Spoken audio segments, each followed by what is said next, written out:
येत आहे लवकरात लवकर शेतकऱ्यांना त्याचे पैसे त्यांच्या खात्यावर उपलब्ध होईल। अध्यक्ष, हे खरीपाचे पैसे आहेत, ऑगस्ट महिन्यामध्ये पैसे भेटले होते। हे शासनाचं पाप आहे। शासनानं स्वतःचा हिस्सा भरला नसल्यामुळे आज शेतकऱ्याला तुमच्या तोंडाकडे बघावं लागते। ज्यावेळेस तुम्ही रोड बांधता, एखादा बोगदा मुंबईमध्ये बांधता तर 50 हजार कोटी रुपये दिले जाते आणि शेतकऱ्याच्या हक्काचे पैसे शेतकरी रोज बोलतोय, आम्ही रोज तिथं आंदोलन करतोय आणि आपण आज नुसतं आकडेवारी ह्या सगळ्या सभागृहात वाचून दाखवता। माझा स्पेसिफिक प्रश्न आहे अध्यक्ष महाराज, की 58 कोटी जे माझ्या मतदारसंघातले माझ्या जिल्ह्याचे पेंडिंग आहे, जे आमच्या अधिकाराचे आहेत, जे आमच्या हक्काचे आहेत, ते हक्काचे पैसे तुम्ही रोखू का शकता आणि कसं शकता?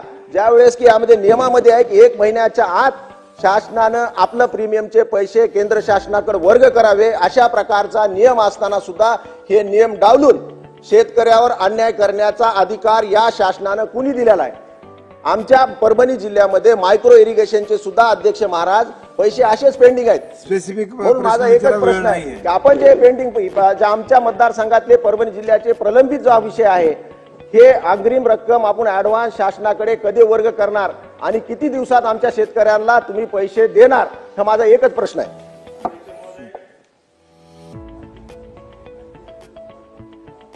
हप्त्यापोटी नाही, एक मिनिट, सिमिलर आहे, सिमिलर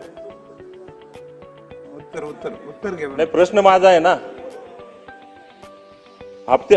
राज्य सरकारने ICICI लोंबार्ड कंपनीला हप्त्यापोटी 356 कोटी रुपये 5 महिन्यापूर्वी दिलेले आहेत। उर्वरित केवळ 99 कोटी रुपयांचा हप्ता सरकारकडे येणे शिल्लक राहिल्याचे कारण दाखवून कंपनी शेतकऱ्यांना विमा वाटप करण्यास टाळाटाळ करत आहे। माझा प्रश्न एवढाच आहे साहेब अध्यक्ष महोदय, की विमा कंपनीकडे 5 महिन्यापासून सरकारचे 356 कोटी रुपये जमा आहेत, त्याचे व्याजही कंपनीला मिळत आहे। मग कंपनीने सरकारच्या 99 कोटी रुपयाचे निमित्त करून शेतकऱ्यास वेठीस धरण्याचा हा प्रकार आहे का? केंद्र सरकार व राज्य सरकारची रक्कम कंपनीकडे जमा असतानाही त्या जमा असलेल्या रकमेतून आजपर्यंत कंपनीने शेतकऱ्यांना विमा वाटप का केला नाही? कंपनीने त्यांचे वाटप केव्हापासून सुरू करणार?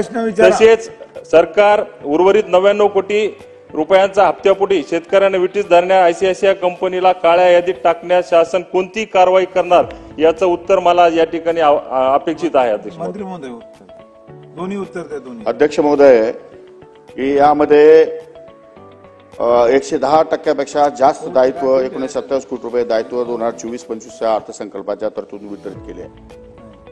आता सदर हप्ता रक्कम वित्त विभागाकडून BDS वर उपलब्ध करून घेण्यात येत आहे।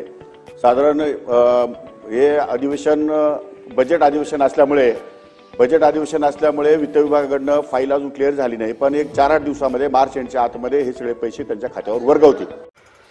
नवीन घडामोडी पाहण्यासाठी आजच आम्ही मुंबईकर 24 तासला लाईक करा, सबस्क्राईब करा आणि अपडेट रहा।